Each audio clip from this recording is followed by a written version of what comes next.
ପିଲାମାନେ ଏହା ହେଉଛି ତୁମର ସମେଟିଭ୍ ଆସେସମେଣ୍ଟ 1 ଅର୍ଥାତ୍ ତୁମର ଅର୍ଦ୍ଧବାର୍ଷିକ ପରୀକ୍ଷାର ଏହା ହେଉଛି ପ୍ରକୃତ ପ୍ରଶ୍ନପତ୍ର ଏବଂ ବିଷୟ ହେଉଛି ଡ୍ରଇଂ। ଠିକ୍ ଅଛି, ବିଷୟ ହେଉଛି ଚିତ୍ରାଙ୍କନ ଏବଂ ଶ୍ରେଣୀ ପ୍ରଥମ। ଠିକ୍ ଅଛି, ଦେଖିବା କେଉଁ ସବୁ ଚିତ୍ରାଙ୍କନ ଅଛି। ଠିକ୍ ଅଛି, ଆମେ ତୁମର ସଫଳତା ପାଇଁ ଆମେ ଏହାକୁ ଭିଡ଼ିଓ ମାଧ୍ୟମରେ ପଠାଇଛୁ। ଠିକ୍ ଅଛି, ତୁମେ ଦେଖି ନିଶ୍ଚୟ ଏହାର ଲାଭ ଉଠାଇବ। ଠିକ୍ ଅଛି, ଏଇଠି ଅଛି ପ୍ରଥମେ ଅଛି ପରୀକ୍ଷାର୍ଥୀଙ୍କ ନାମ, ତୁମର ନାମ ଲେଖିବ। ତାପରେ ଏଇଠି ଲେଖିବ ପରୀକ୍ଷାର୍ଥୀଙ୍କ ରୋଲ୍ ନମ୍ବର, ଏଇଠି ଲେଖିବ ତୁମର ରୋଲ୍ ନମ୍ବର। ଠିକ୍ ଅଛି, ତାପରେ ଏଇଠି ଲେଖିବ ତୁମର ବିଦ୍ୟାଳୟର ନାମ, ତୁମର ବିଦ୍ୟାଳୟର ନାମ ଏଇଠି ଲେଖିବ। ତାପରେ ଏଇଠି ଅଛି ତାରିଖ, ଏଇଠି ତାରିଖ ଲେଖିବ। ତାପରେ ଏହା ହେଉଛି ପ୍ରଥମ ଶ୍ରେଣୀ, ସମୟ 2 ଘଣ୍ଟା, ବିଷୟ ହେଉଛି ଚିତ୍ରାଙ୍କନ। ଠିକ୍ ଅଛି, ଏଇଠି ପ୍ରାପ୍ତାଙ୍କ, ଏହା ହେଉଛି ତୁମ ଶିକ୍ଷକଙ୍କ କାମ, ଏଇଠି ତୁମ ଶିକ୍ଷକ ଲେଖିବେ। ତାପରେ ଏଇଠି ଅଛି ତୁମ ଶିକ୍ଷକ ଦସ୍ତଖତ କରିବେ। ତାପରେ ଏଇଠି ଅଛି ପୂର୍ଣ୍ଣାଙ୍କ, 50 ମାର୍କରୁ କେତେ ମାର୍କ ତୁମେ ପାଇବ ତୁମ ଶିକ୍ଷକ ଦେବେ ଏଇଠି ତୁମକୁ ମାର୍କ। ଠିକ୍ ଅଛି, ତାପରେ ଦେଖିବା କେଉଁ ସବୁ ପ୍ରଶ୍ନ ଅଛି, କେଉଁ ସବୁ ଚିତ୍ର ଆଙ୍କିବାକୁ କୁହାଯାଇଛି। ଠିକ୍ ଅଛି, ଏଇଠି ପ୍ରଶ୍ନ ଅଛି ନିମ୍ନରେ ଦିଆଯାଇଥିବା ଚିତ୍ର ମଧ୍ୟରୁ ଯେକୌଣସି ଗୋଟିଏ ଚିତ୍ରରେ ନିଜ ଇଚ୍ଛା ଅନୁସାରେ ରଙ୍ଗ ଦିଅ। ଯେକୌଣସି ଗୋଟିଏ ଚିତ୍ରରେ, ପିଲାମାନେ ଏଇଠି 2ଟି ଚିତ୍ର ଅଛି। ଠିକ୍ ଅଛି, ଏଇଠି 2ଟି ଚିତ୍ର ଅଛି।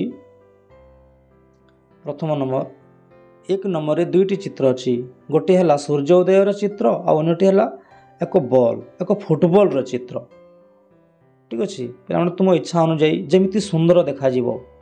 ଠିକ୍ ଅଛି, ସୂର୍ଯ୍ୟ ଉଦୟ ସମୟରେ ସୂର୍ଯ୍ୟ କେମିତି ଦେଖାଯାଆନ୍ତି ଏବଂ ଗୋଟିଏ ତା ପାଖରେ ଅଛି ପାହାଡ଼, ପାହାଡ଼ର ରଙ୍ଗ କିପରି ହେବା କଥା ତୁମେ ଟିକେ ଚିନ୍ତା କରି ରଙ୍ଗ ଦେବ। ମାନେ ଯେତିକି ସୁନ୍ଦର ଦିଶିବ ମାର୍କ ମଧ୍ୟ ସେତିକି ଭଲ ଆସିବ। ଠିକ୍ ଅଛି, ତାପରେ ଫୁଟବଲ୍ ମଧ୍ୟ, ଫୁଟବଲ୍ ବିଭିନ୍ନ ରଙ୍ଗ ବେରଙ୍ଗ ତୁମେ ଦେଇପାରିବ। ଠିକ୍ ଅଛି, କିନ୍ତୁ ସୁନ୍ଦର ଭାବରେ ତୁମେ ଦେଲେ ମାର୍କ ନିଶ୍ଚୟ ମିଳିବ। ଠିକ୍ ଅଛି, ତାପରେ 2 ନମ୍ବର କ'ଣ ଅଛି ଦେଖିବା। ଯେକୌଣସି ଗୋଟିଏ କରିବ ପିଲାମାନେ।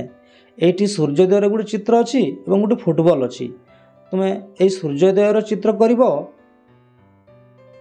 ରଙ୍ଗ କରିବ, ନଚେତ୍ ଏଇ ଫୁଟବଲରେ ଯେଉଁ 2ଟି ମଧ୍ୟରୁ ଗୋଟିଏର ଚିତ୍ରକୁ ତୁମେ ରଙ୍ଗ କରିବ। ଠିକ୍ ଅଛି, ସମ୍ପୂର୍ଣ୍ଣ ମାର୍କ ମିଳିବ।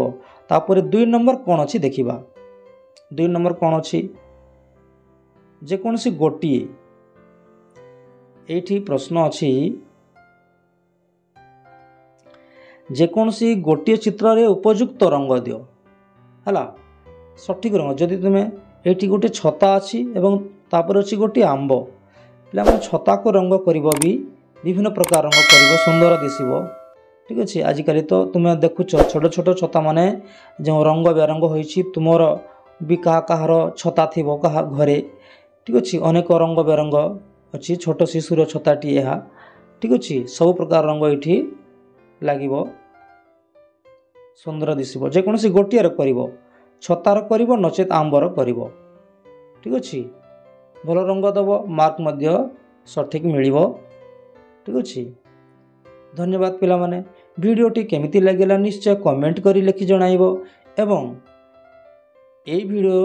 ଏପରି ଭିଡ଼ିଓ ଦେଖିବା ପାଇଁ ଆମ ଏହି ଚ୍ୟାନେଲକୁ ନିଶ୍ଚୟ ସବସ୍କ୍ରାଇବ୍ କରିବ। ସବସ୍କ୍ରାଇବ୍ କରିବାକୁ ଭୁଲିବ ନାହିଁ। ଠିକ୍ ଅଛି, ଧନ୍ୟବାଦ।